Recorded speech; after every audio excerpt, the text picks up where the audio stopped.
Alors que la tension reste concentrée sur l'Iran, le Liban ou Gaza, une autre bataille se joue plus discrètement en coulisses, sans missiles, sans drones, sans communiqué militaire, mais une bataille décisive, celle des routes commerciales du Moyen-Orient.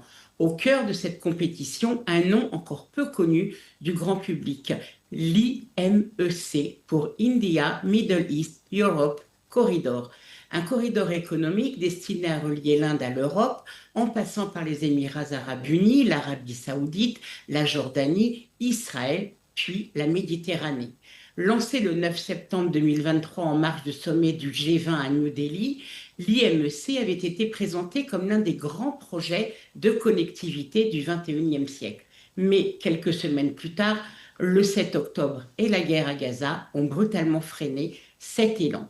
Et si ce projet revient aujourd'hui sur la table, ce n'est pas un hasard. Face aux pressions croissantes de l'Iran autour du détroit d'Ormuz, nombreux sont les pays qui cherchent à accélérer la mise en place d'une alternative stratégique. Le contexte actuel représente une véritable opportunité historique, répète-t-on au ministère israélien des Affaires étrangères et des Finances, qui viennent de décider de le remettre sur le haut de la pile.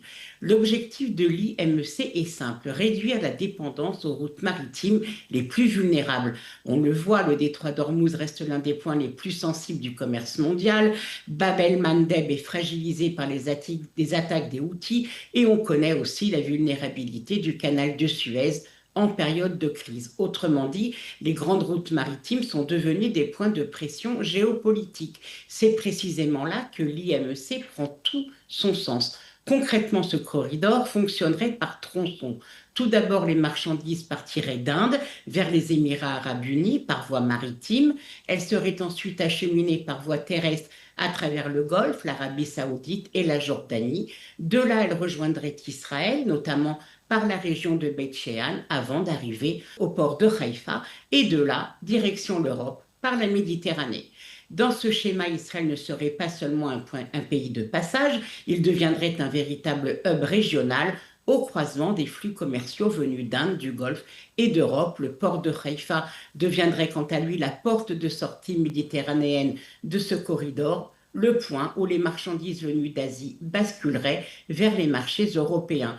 Une manière, bien sûr, pour Jérusalem de s'imposer comme un maillon central du commerce entre l'Asie et l'Europe. Un développement récent donne du poids à la relance de ce projet. L'accord signé entre la Jordanie et les Émirats arabes unis pour construire le tronçon ferroviaire de l'IMEC, long de 360 km, montant annoncé 2,3 milliards de dollars. Cela traduit une ambition claire, pesée dans la redéfinition des routes commerciales régionales. Il y a bien sûr aussi une dimension politique très forte à l'IMEC. Ce projet apparaît comme une prolongation concrète des accords d'Abraham. Après les ambassades, les vols directs, les coopérations économiques, ce sont désormais les rails, les ports, les zones logistiques et les corridors commerciaux qui pourraient dessiner une nouvelle carte régionale.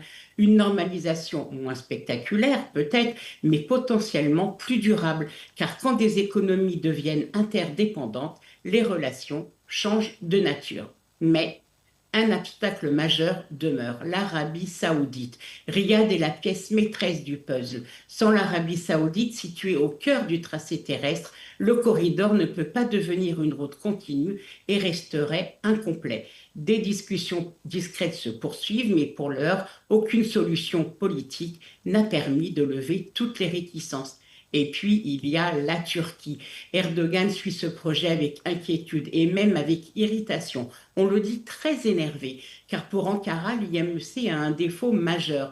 Il contourne la Turquie. Il propose une route reliant l'Inde à l'Europe sans passer par son territoire. Pour Erdogan, qui considère depuis longtemps son pays comme le pont naturel entre l'Asie et l'Europe, voir émerger un axe concurrent menace directement son ambition. Ce n'est pas seulement une concurrence commerciale, c'est une remise en cause du rôle géopolitique qu'Ankara revendique depuis des années. Erdogan pousse donc sa propre alternative, la relance modernisée de la ligne ferroviaire du Hedjaz, destinée à relier la Turquie, la Syrie, la Jordanie et à terme la péninsule arabique.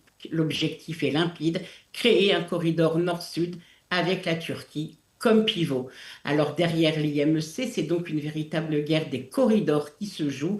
Les routes commerciales sont devenues des instruments de puissance. Elles disent qui relie les marchés, qui sécurise des échanges, qui impose sa place sur la carte régionale. L'IMEC ne trace pas seulement une voie de transport, il esquisse une nouvelle architecture du pouvoir au Moyen-Orient et pour Israël, l'enjeu est considérable.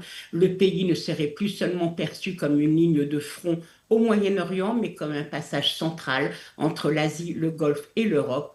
À travers ce corridor, Israël pourrait ainsi s'imposer comme l'un des nouveaux carrefours stratégiques du commerce mondial et accroître ainsi son poids économique et diplomatique dans la région et au-delà.